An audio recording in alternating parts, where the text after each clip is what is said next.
Muy buenas noches, amables amigos. Bendiciones en el nombre poderoso de nuestro gran Dios y Salvador Jesucristo. Les habla Guido Adolfo Rojas Zamorano, teólogo católico, transmitiendo esta noche en vivo y en directo desde Palmira, Valle del Cauca, Colombia. En esta noche, como lo había prometido en mi muro, un post, vamos a hablar un tema de Cristología. Cristología es el estudio en teología que tiene que ver con Jesucristo, especialmente en este tiempo de Adviento que la Iglesia Católica tiene 4 semanas antes de celebrar la Natividad de nuestro Señor Jesucristo. Entonces, en este momento empiezo a darles un saludo a todas las personas, un saludo fraterno a todas las personas que se están conectando para ver este video y para compartir esta enseñanza o esta meditación bíblica.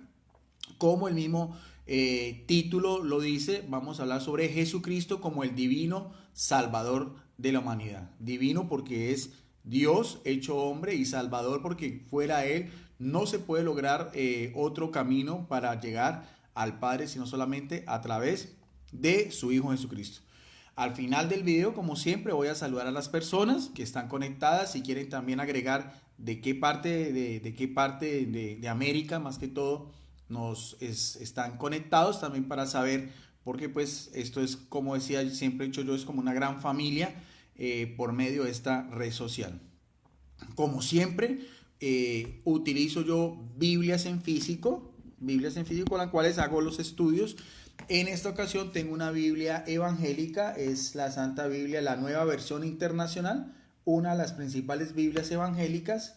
Esta es versión internacional de las sociedades bíblicas internacionales. Entonces, si las personas que quieren seguir este video quieren anotar las citas bíblicas, o también si tienen a su mano un ejemplar de las Sagradas Escrituras, pues lo podemos hacer. Vamos a ver 5 citas bíblicas, 2 del Antiguo Testamento y vamos a ver 3 del Nuevo Testamento, 2 relacionadas en el Antiguo Testamento con Dios Padre, porque hay una unidad de lo que es el Padre y el Hijo, tanto en el Antiguo como en el Nuevo Testamento, en este caso con un tema concreto que es el tema de la salvación. Vamos a ver entonces cómo a Dios Padre también se le veía como Yahvé, se le veía como el Salvador, y también Él traía la salvación al pueblo judío o al pueblo hebreo con el cual se hizo la primera alianza. Después vamos a ver 3 citas bíblicas que tienen que ver también propiamente ya con Jesucristo como ya el divino Salvador, como ya el verbo de Dios que se hace carne. Pero entonces ese título, como muchos otros, encontramos tanto en el Antiguo Testamento como en el Nuevo Testamento, al Padre como al Hijo. Vamos a ver entonces primero 2 citas bíblicas. La primera, donde nos habla de Yahvé o Dios Padre como Salvador, que aparece en el libro de Isaías, en el capítulo 43 de Isaías. Vamos a buscar Isaías del verso del 1 al 3. Vamos entonces al libro del profeta Isaías, uno de los profetas mayores, en el capítulo 43, verso del 1 al 3. En esta Biblia es una Biblia evangélica, la Nueva Versión Internacional.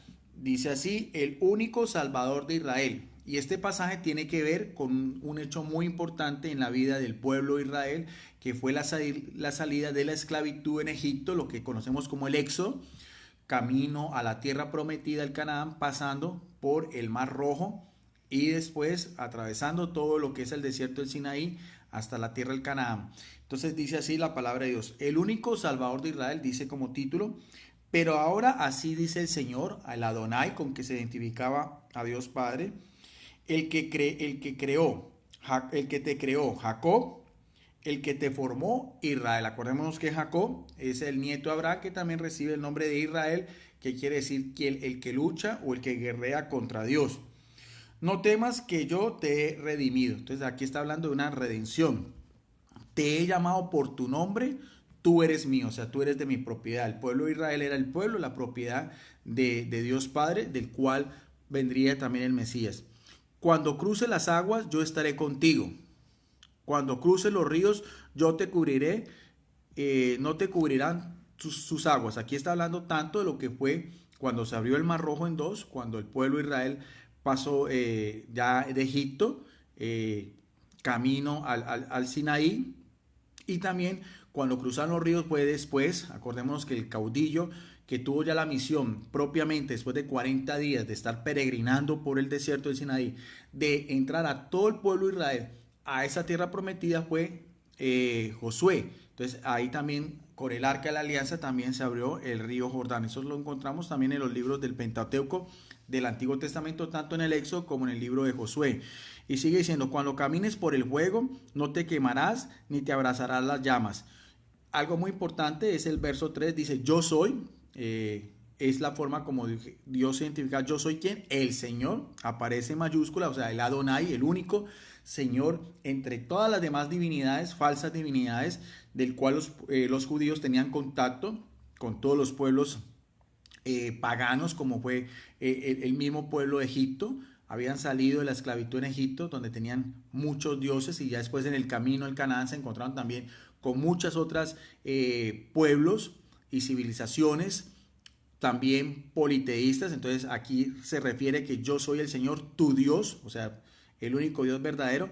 Y algo muy importante, el Santo Israel. Aquí aparece el término Kadosh, Kadosh Yisrael, Kadosh ex Santo, el único que es Señor, el único que es Dios, el único que es el Santo Israel, tu Salvador. O sea, recalca también la palabra de Dios, tu Salvador. Yo te he entregado a Egipto como precio por tu rescate. Entonces vemos en el verso 3, porque esos mismos calificativos, muchos calificativos aparecen tanto para el Padre como para el Hijo. En este caso, en Isaías 53, 3, quiero resaltar que dice la palabra de Dios, yo soy el Señor, el Adonai, tu Dios, el Dios del Antiguo Testamento, el Dios de Abraham, el Dios de Isaac, el Dios de Jacob, el Teos, el Santo, Kadosh en hebreo, de Israel, o sea, de Israel, tu Salvador.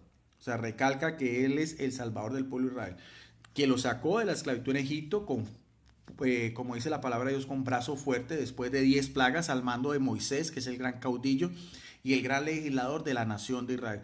Hay otro pasaje en el mismo libro de Isaías, también donde se habla también de Yahvé en relación a la salvación, de otro episodio también muy importante que sucedió después de que se dividió el reino, lo que fue la cautividad, los 70 años de la cautividad del pueblo en Babilonia, de las 10 tribus de Israel al norte. Encontramos en Isaías 49, vamos solamente a hacer énfasis en los versos del 7 al 8. Así dice el Señor otra vez, el Redentor. Y aquí ya le da otro título, Redentor, que es sinónimo de Salvador, el Santo Israel otra vez, porque Dios es santo, todo lo que viene de Él es santo. Él es la santidad, la perfección de la santidad, hecho Padre eternamente, al despreciado y aborrecido por las naciones, al siervo de los gobernantes. Los reyes te verán y se pondrán de pie, los príncipes te verán y se inclinarán por causa del Señor, el Santo Israel, que es fiel y te ha escogido. Siempre Dios es fiel, las promesas y las alianzas que hace Dios son fieles. En el Antiguo Testamento vemos cómo es el pueblo de Israel que permanentemente desobedece a Dios, cae en la idolatría, le da la espalda a Dios, pero siempre, siempre recalca la palabra de Dios que Dios es santo, que Dios es fiel, que Él es el Padre de Israel y que siempre ha estado con su pueblo a pesar de todos los quebrantos, a pesar de todas las veces que los mismos judíos o los mismos hebreos caían una y otra vez en la desobediencia. Y sigue diciendo en el verso 8, así dice el Señor, en el momento propicio te respondí, y en el día, aquí dice, y en el día de salvación te ayudé. Ahora te guardaré y haré de ti un pacto para el pueblo, para que restaures el país. Acordémonos que toda la nación de la Jerusalén fue completamente, Samaria, fue completamente arrasada por la invasión de los babilonios, todo lo que eran las provincias del norte. Entonces volver otra vez a reconstruir, después del destierro de Babilonia, reconstruir también las murallas de la ciudad santa y después el mismo templo, dice, para que restaures el país y repartas las propiedades asoladas. Entonces aquí está hablando de lo que fue, la Babilonia, con las tribus del sur, la tribu de Judá, y donde estaba también el templo construido por el rey Salomón. Entonces a eso se refiere lo que fue la reconstrucción de todo eso después de 70 años de exilio en tierras extranjeras, en tiempos del rey Nabucodonosor. Entonces vemos bien cómo el libro de Isaías, tanto en el capítulo 43, verso del 1 al 3, como Isaías 49, versos 7, 8, habla de Yahvé como el Santo de Israel, como el Señor, como el único Dios, el que es el Redentor, el que es el Salvador y el que trae también la salvación de estas dos pruebas que tuvieron los judíos. Primero, los 40 años en el desierto del Sinaí y después 70 años de destierro en Babilonia. Ahora bien, la salvación hecho hombre es mucho más importante ya lo que es la plenitud, más bien la plenitud o la culminación de todas esas promesas, todos los oráculos de los profetas o los naví en el Antiguo Testamento, como nos dice Hebreos capítulo 1, verso 1. Anteriormente Dios nos habló a nuestros padres por medio de los profetas. En estos tiempos postreros, en estos tiempos últimos, nos habla por su Hijo. Hay una referencia en el libro Los Hechos de los Apóstoles del propio apóstol de los gentiles o el propio apóstol Pablo. Hechos de los Apóstoles ha sido llamado como el Testamento de los Apóstoles. Vamos entonces a ver al quinto libro del Nuevo Testamento, en el libro Los Hechos de los Apóstoles, en el capítulo 13, solamente el verso 23. Entonces vamos, Hechos de los Apóstoles, en el capítulo 13, verso 23, donde una declaración del apóstol Pablo en relación a Jesucristo como el Hijo de David. Dice en el verso 23, de los descendientes de este, o sea, los descendientes de David, conforme a la promesa, Dios ha provisto a Israel, otra vez porque la salvación viene de Israel. Jesucristo era de sangre judía, lo dice Romanos 1:3. Tanto José, su padre adoptivo de la casa de David, como su propia madre María. Entonces aquí nos dice, Dios ha provisto a Israel un Salvador. Aquí el término Salvador lo vamos a explicar más adelante, soter en griego, que es Jesús. Vuelvo a repetir solamente la perícopa en el verso 23. El apóstol Pablo en uno de sus discursos en Antioquía de Pisidia dice, haciendo referencia a todo lo que era la nación de Israel en la antigüedad, dice como central, el eje central de la salvación es Jesucristo. De los descendientes de este, conforme a las promesas, Dios ha provisto a Israel un Salvador que es Jesús. Ahora, tal vez ya que estamos haciendo estas meditaciones de Adviento, Adviento es el advenimiento de Jesucristo en el calendario litúrgico en la Iglesia Católica, el comienzo del calendario litúrgico en la Iglesia Católica, un término que viene del latín, que quiere decir el advenimiento o el que llega, cuando en la nación romana, porque el catolicismo y el cristianismo primitivo tiene mucho que ver tanto en sus raíces judeocristianas como también muchas de las cosas que tenía que ver especialmente con el Imperio Romano. Cuando iba a llegar el emperador a una región o un gran general o un gran dignatario, siempre se avisaba con anterioridad a esa región ese advenimiento. Entonces se hacía esa proclamación o ese anuncio. De ahí ese mismo término Adviento que la Iglesia Católica lo ha adoptado en lo que es la liturgia propia de nosotros.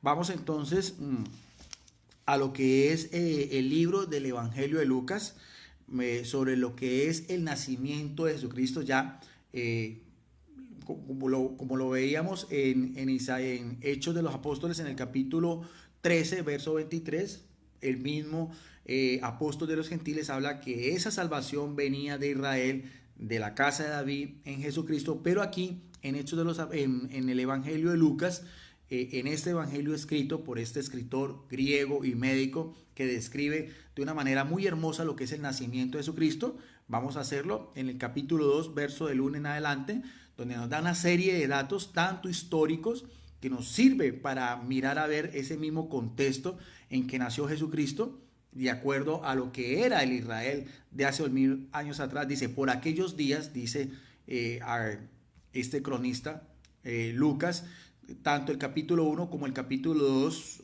muchos de los padres de la iglesia y los mismos exégetas han dicho que es muy probable que esos dos relatos que aparecen en los dos capítulos fuera la propia Virgen María que le transmitió de forma oral a este escritor sobre estos acontecimientos por aquellos días. Augusto César, que era el emperador de aquel entonces, todos los emperadores recibían el título de César en honor de Julio César, decretó que se levantara un censo, o es un censo para planillar a las poblaciones en todo el Imperio Romano, en todas las 50 provincias del Imperio Romano, que en ese entonces era una potencia mundial, abarcaba casi toda Europa, parte del norte de África y el Medio Oriente. Entonces Augusto César quiso hacer un censo.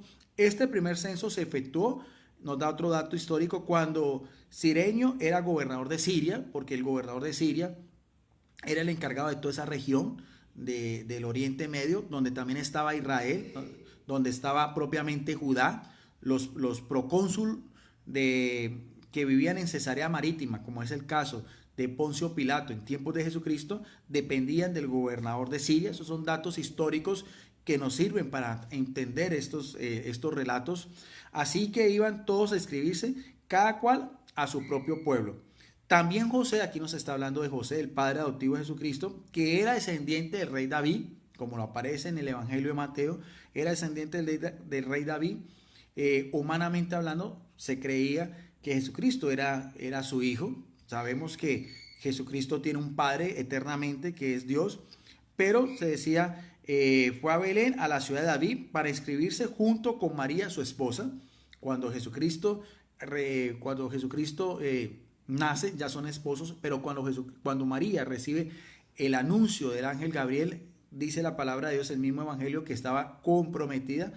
Eso duraba un año. Entonces, que el nacimiento de Jesucristo fue en los esponsales, o sea, en el momento en que José y María eran novios, están comprometidos, y ya después, cuando el mismo nace, por eso dice, ya era para escribirse con María, su esposa. Ella se encontraba encinta, y mientras estaba ahí, le llegó se le cumplió el tiempo de la luz. Sabemos ya cuando la mujer se acerca ya a lo que es la gestación, el alumbramiento, las contracciones propias que sufre toda la mujer, y el rompimiento de las fuentes. Ahora, hay que tener en cuenta que esta caravana, lo que debió de hacer José y María desde Nazaret en Galilea en el norte hasta Judea en el sur, en Belén, duraba 3 o 4 días de camino, más de 100 kilómetros que se hacían por caminos polvorientos. Entonces hay que tener en cuenta también la situación en que se encontraba María, una joven de unos 15 años embarazada. Era común, contrario a lo que a veces vemos en los belenes o en las inscripciones o en los dibujos o en las láminas de lo que es el nacimiento de Jesucristo, o lo que es el pesebre, una tradición también católica, que vemos a María montada en un burrito y a José caminando. Eso era contrario a lo que era aquel entonces. Eran los hombres los que iban en los burros o en los asnos, y las mujeres y los niños iban caminando. Entonces puede haber sido una excepción, porque eso hace parte de lo que es la icografía religiosa. Pero el relato dice que fueron a Belén, a la ciudad de David, para inscribirse junto con María, su esposa. Ella se encontraba encinta, y mientras estaba allí se le cumplió el tiempo. Y así que dio a luz a su hijo primogénito, porque Jesucristo es el primogénito de María, el primero, y primogénito también, y unigénito del Padre. Primogénito en el sentido no que María haya tenido más hijos, sino primogénito porque todos somos hijos espirituales por Jesucristo, que es nuestro hermano mayor, que aparece en muchas pasajes de las escrituras. Entonces, primogénito también porque era el consagrado a Dios de acuerdo al pacto que había hecho con Abraham. Entonces, de ahí no hay ningún problema que se le diga que Jesucristo era el primogénito. Dice, y lo envolvió en pañales, una actitud ya muy humana, muy maternal, y lo acostó en un pesebre porque no había lugar para ellos en la posada, que era como unas especies como de hoteles donde llegaban las personas, los peregrinos. Belén era una pequeña aldea de unos 300 habitantes, muy cerca de Jerusalén, pero en sí por la cuestión del censo había mucha gente.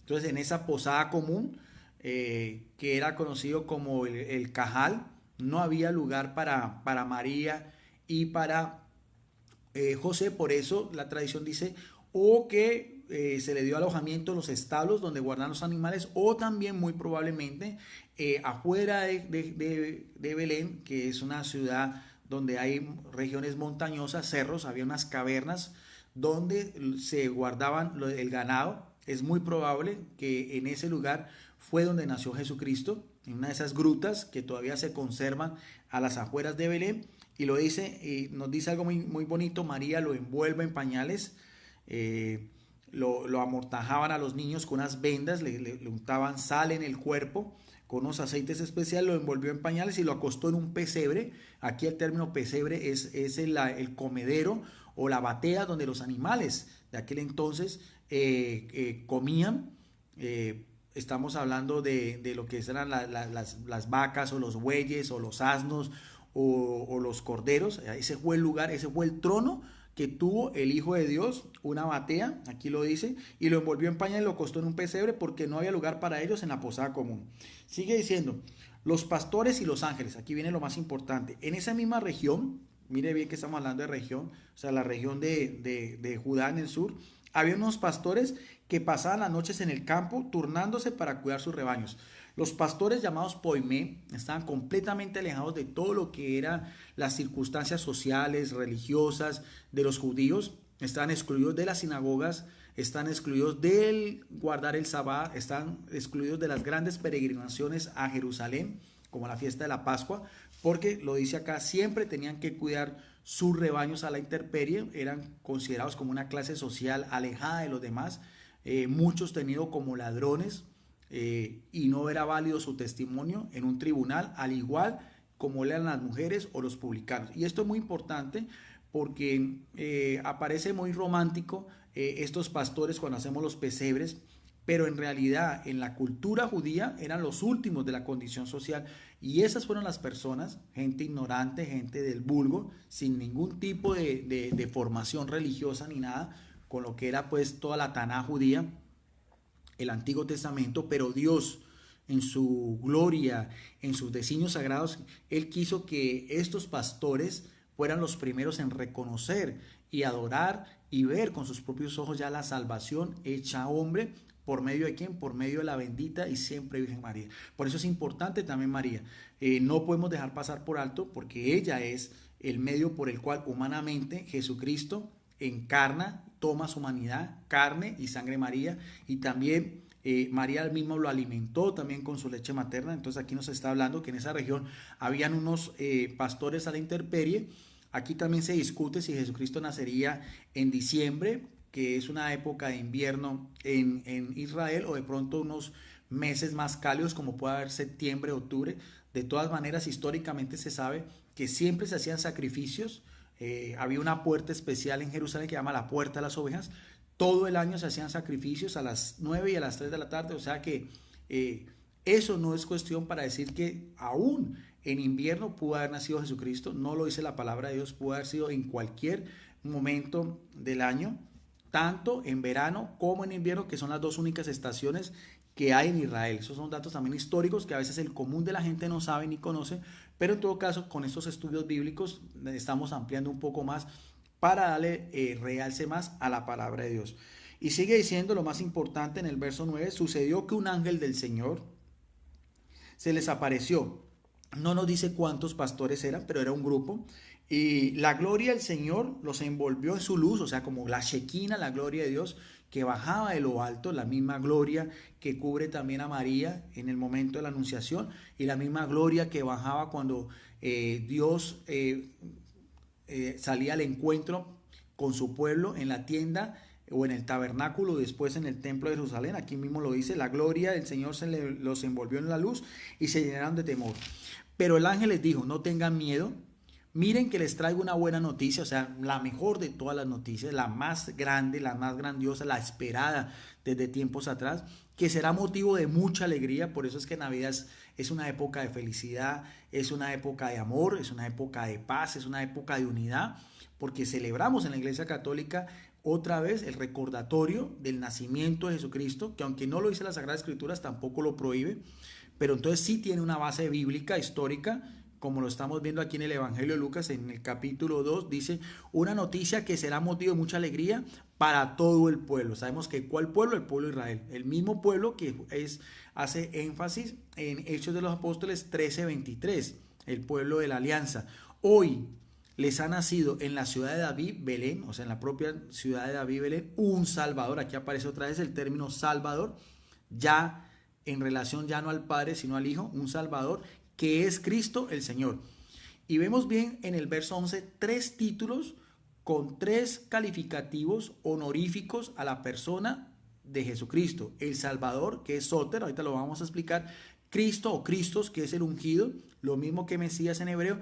Y el Señor, que es el Curios también. Apelativos propios también de Dios Padre en el Antiguo Testamento. Esto le servirá de señal. Hay una señal. Siempre hay señales, como la señal que aparece en Isaías 7:14. He aquí la señal, la virgen o la doncella está encinta y va a dar a luz a un hijo, que es Emmanuel. Esa virgen es la misma profetizada más de 800 años atrás. Aquí ya hay una señal. Esa mujer ya tuvo a luz a su hijo primogénito, lo envuelve en pañales y lo acuesta en un pesebre. Ellos pudieron mirar, ver, pudieron contemplar esa promesa que estaba desde Isaías profetizada en la antigüedad. ¿Por medio de quién? Por medio de la bendita y Virgen María. Por eso es que los católicos amamos a María. Por eso los católicos veneramos a María. No la consideramos una diosa, ni mucho menos. Esos sofismas son propios de una mente cerrada de los fanáticos evangélicos protestantes, no todos.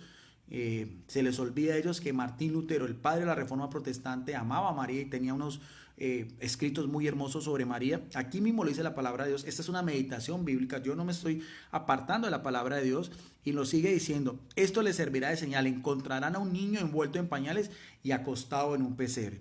De repente apareció, después de este ángel, una multitud de ángeles, no nos dice cuánto, en el cielo, que alababan a Dios y decían, nos podemos imaginar ese coro angelical, las voces más hermosas que pueden haber, venido de lo alto del cielo, con toda la luz que son los ángeles, mensajeros de Dios, seres espirituales hermosísimos, puros, perfectos, santos, porque vienen directamente creados de Dios, están siempre en la presencia de Dios.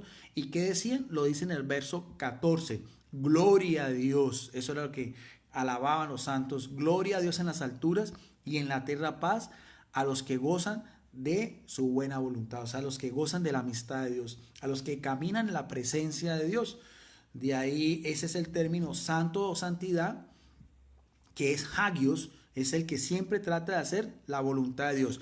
Y sigue diciendo, cuando los ángeles se fueron al cielo, los pastores se dijeron unos a otros, vamos a ver lo que ha pasado y que el Señor nos ha dado a conocer. Mire bien que aquí aparece el término Señor ya en relación al Padre, pero anteriormente veíamos en el verso 11 el mismo título de Señor ya en relación al Hijo. O sea que aquí hay el paralelismo. Tanto el Padre es Salvador y el Padre también es Dios y el Padre también es Señor, como Jesucristo su Hijo también es Dios, también es Salvador y también es Señor. Así que fueron deprisa y encontraron a María y a José y al niño que estaba acostado en un pesebre. Vieron lo que conocemos nosotros como la Sagrada Familia, el matrimonio de José y María con su Hijo, el pequeño divino y redentor. Cuando vieron al niño, contaron lo que había dicho acerca de él, lo que los ángeles habían dicho, y cuantos le oyeron se asombraron de lo que los pastores le decían. En este caso solamente José y María, no nos dice que haya más personas en ese mismo momento. Y nos dice en el verso 19 alguna característica muy importante que no podemos dejar pasar por alto sobre lo que es la personalidad de María: una mujer santa, una mujer pura, una mujer virgen, una mujer humilde, una mujer que es la esclava del Señor, pero con una característica también muy especial, que a veces no escucho yo hablar ni algún evangélico, ni algún pastor, ni algún apologista de María, y está en la palabra de Dios. Dice, y María por su parte, ¿qué? Su madre, la que lo envolvió en pañales. ¿Qué pasaba? Después de esos elogios de que estaban diciendo los ángeles, de esa visión tan hermosa que tuvieron de los ángeles, decía, María por su parte guardaba todas estas cosas en su corazón. El término corazón en griego es cardia, que es el interior, de donde salen los sentimientos, donde brota lo bueno que hay en el ser humano. Por eso esa expresión donde dice, ustedes tienen un corazón muy bueno, un corazón muy grande, y meditaba acerca de ellas. Mire bien que María, otra vez, María guardaba esas cosas en su corazón y meditaba en ellas. O sea, era una mujer de contemplación, era una mujer de oración, era una mujer de una profunda espiritualidad, como nos dice la palabra de Dios. Concluye en el verso 20, los pastores regresaron glorificados y alabando a Dios por lo que habían visto y oído, pues todo sucedió tal cual como se les había dicho. Ese es un precioso extracto de lo que es la meditación en estos días sobre el nacimiento, como lo dice aquí, del Salvador, el Cristo y el Señor. Pero ahí no termina ese estudio bíblico, porque tengo una última cita bíblica para concluir esta meditación en el día hoy que había prometido sobre Jesucristo como el divino Salvador. Vamos otra vez a la carta del apóstol Pablo. Esta es la carta de Tito, una de las últimas cartas pastorales que escribió el apóstol hacia el año 60, poco antes de su martirio. Tito, en el capítulo 2, solamente vamos a hacer énfasis en los versos del 13 al 14. Tito, capítulo 2, solamente ya para concluir, la quinta cita bíblica, los versos 13 y 14, dice así, en Biblia Evangélica, Nueva Versión Internacional: mientras aguardamos, dice el apóstol Pablo, en relación a Tito, mientras aguardamos que la bendita esperanza, aquí una esperanza, es decir, otra vez, la gloriosa. Aquí viene el término gloria, siempre relacionado a la gloria de Dios, el Padre, y en este caso la gloria de Dios Hijo, un término que en griego es doxa, la gloria, la gloriosa venida, o sea, lo que conocemos en teología como la parusía, o sea, la presencia de Jesucristo, ya no como lo vimos anteriormente, como un niño que nació en un pesebre en Belén en una noche fría, en medio de las penumbras y en medio de la incomodidad, que fue reconocido por los últimos en la condición social, que eran los pastores, un grupo de pastores. No, aquí Pablo nos va a hablar de otra segunda venida gloriosa, ya de Jesucristo como justo juez, como justo redentor por el precio que pagó, pero también va a hacer también las veces de juez. Y dice aquí la gloriosa venida, y da dos títulos a Jesucristo: de nuestro gran Dios y Salvador Jesucristo. O sea, hay dos apelativos que vienen en relación a Jesucristo: Dios, que es Teos, y Salvador, que es Soter, en relación a Jesucristo. O sea, Jesús Christus, o sea, Jesús el Cristo. Lo mismo que veíamos a los pastores: Jesús el Mesías, Jesús el Salvador, Jesús el Redentor. Esta es lo que nosotros esperamos siempre. Cada que se celebra una Eucaristía en la Iglesia Católica, después de la consagración, nosotros decimos: anunciamos tu muerte, proclamamos tu resurrección, ven Señor Jesús. Eso es lo mismo que está aquí diciendo el apóstol Pablo, y es como termina también el libro del Apocalipsis, que en arameo es Maranata, ven Señor Jesús. Aquí nos dice que Jesucristo es tanto Dios como Salvador. Ese texto de Tito capítulo 2, verso 13, es también una referencia para nosotros, todos los cristianos evangélicos, católicos y demás, para resaltar la divinidad de nuestro Señor Jesucristo. Una verdad que está palpable en la palabra de Dios y que no lo podemos desconocer. El que desconozca esto está fuera de la salvación, porque la salvación solamente se consigue por medio de Jesucristo. Y en este caso, pues sabemos todos que la congregación de los testigos de Jehová niegan de plano la divinidad de nuestro Señor Jesucristo. Aquí hay una cita bíblica que lo dice, de la palabra de Dios, nuestro gran Dios y Salvador Jesucristo. Y en el verso 14 viene a continuación y hace otra esa énfasis para que quede claro que el apóstol está hablando de Jesucristo solamente, porque sigue diciendo: Él, ¿quién? ¿Quién es Él? Ya sabemos que Jesucristo. ¿Qué título le da Pablo? Gran Dios y Salvador. Dice: Él se entregó por nosotros.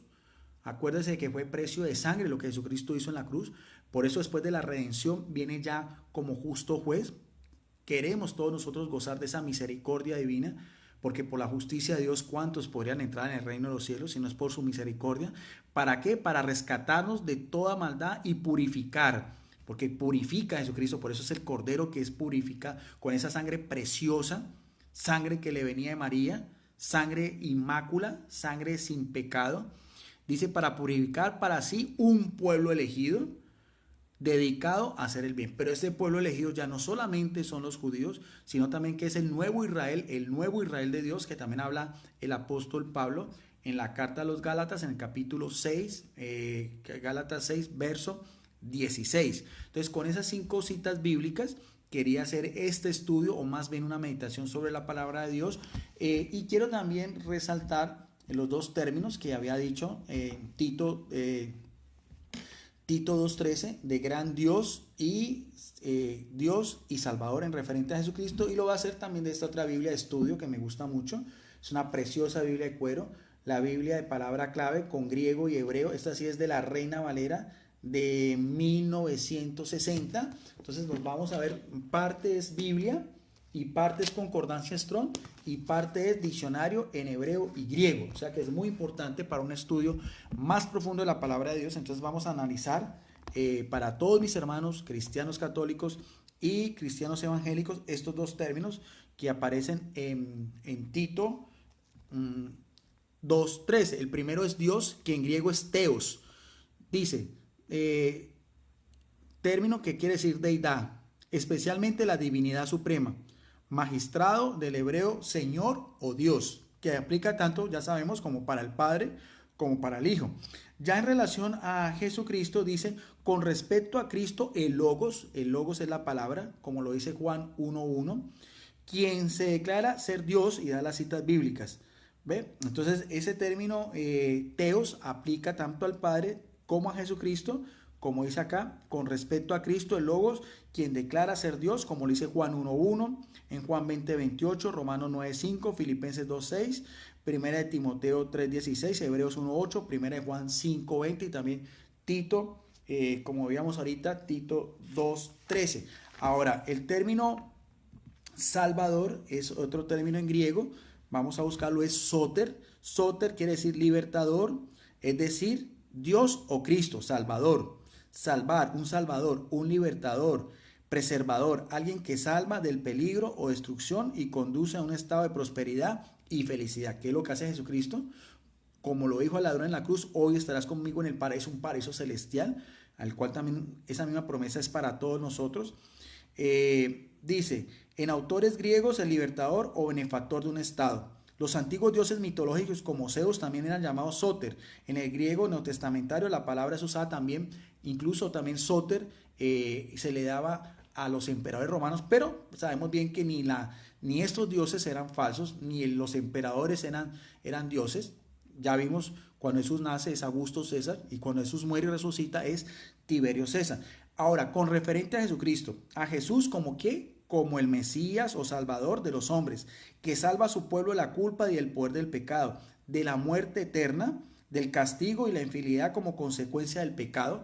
Ya sabemos lo que es Génesis 3, por eso el protoevangelio de Génesis 3:15 es muy importante. Pondré enemistad, le dice Yahvé a la serpiente, entre ti y la mujer. Esa mujer es María, prefigurada y cumplida en Gálatas 4:4. Y entre su descendencia, o sea, entre la descendencia de María, que es Jesucristo, su primogénito, y la descendencia del diablo, que es todos los que siguen el mal camino, porque el diablo también tiene hijos, así lo dice Jesucristo en Juan 8:44, refiriéndose a los fariseos. Entonces vuelvo a repetir, a Jesús como el Mesías, Salvador de los hombres, que salva a su pueblo de la culpa, del poder del pecado, la muerte eterna, del castigo y la infidelidad como consecuencia del pecado. A Él se nos da la vida eterna, bendiciones y la felicidad de su reino.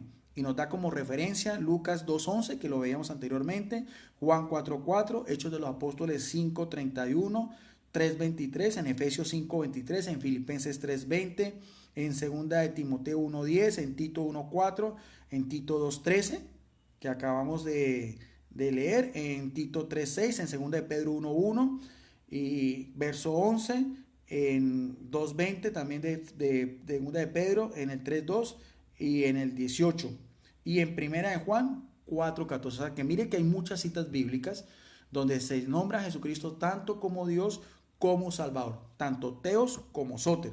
Ahí está. Entonces, con esa ya explicación un poco desde los términos bíblicos del griego koiné antiguo, concluimos este estudio, esta meditación. Espero que les guste estas reflexiones, compártanlas si ustedes gustan, tanto en sus muros como en otros grupos. Yo lo estoy haciendo también porque nos sirve también de crecimiento espiritual, sobre todo teniendo la mirada fija en Jesucristo, que es quien, como lo decíamos, el título de este video, nuestro gran Salvador y divino Redentor. No olviden entonces las citas bíblicas que di, si quieren apuntarlas y después repasarlas. Dos con referente a Dios Padre, que es Isaías 43, 1, 3, y en Isaías 49, verso 7 al 8, y tres con Jesucristo. La primera es Hechos de los Apóstoles, en el capítulo 13, especialmente en el verso 23. Analizamos también todo lo que fue el Evangelio de Lucas, el nacimiento de Jesucristo, y cuando los ángeles dicen, os ha nacido el Señor, un Salvador, el Cristo, en Lucas 2, capítulo 2, verso del 1 al 20, y concluimos con Tito en el capítulo 2, verso del 13 al 14. Con eso entonces concluyo este video. Espero que les haya gustado y como siempre quedamos en el amor, en la paz, pidiendo siempre la iluminación del Espíritu Santo que nos guíe por el buen camino y que podamos reconocer, glorificar, alabar, bendecir y adorar siempre a la persona de nuestro Salvador Jesucristo por lo que hizo. Y meditemos también en esta noche en lo que fue el nacimiento de Jesucristo. Me parece a mí la mención que dice Lucas, cuando nace Jesucristo y María lo envuelve en pañales, es una actitud muy maternal, muy humana. Ese cuadro quisiera que ustedes lo tuvieran en su mente, tanto católicos como evangélicos, ver también el amor de esa mujer, de esa joven judía, que se hizo a sí misma la esclava del señor Dulé, renunció a todo, a tener una vida tranquila, por tener una vida de espinas y rosas, una mujer que meditaba y que llevaba en su corazón todo lo que tenía que ver con Jesucristo. La única persona, humanamente hablando, que estuvo con Jesucristo desde que nació en Belén hasta que murió en la cruz de Jerusalén. La única persona que conoció realmente a Jesucristo en todas sus facetas, como bebé, como niño, como adolescente, como hombre y como Salvador, está presente también en la cruz del Calvario y vuelve a aparecer otra vez en recibiendo la promesa en la oración de lo que es el Pentecostés con lo que era la iglesia naciente. Esa es la María bíblica que los católicos veneramos y que nos lleva siempre a Jesucristo, quien es realmente nuestro Salvador.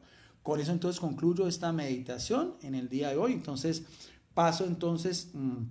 Antes de despedirme, el saludo final a las personas que en este momento están conectadas. Aquí nuestro amigo y moderador Mónico Vázquez, bendiciones.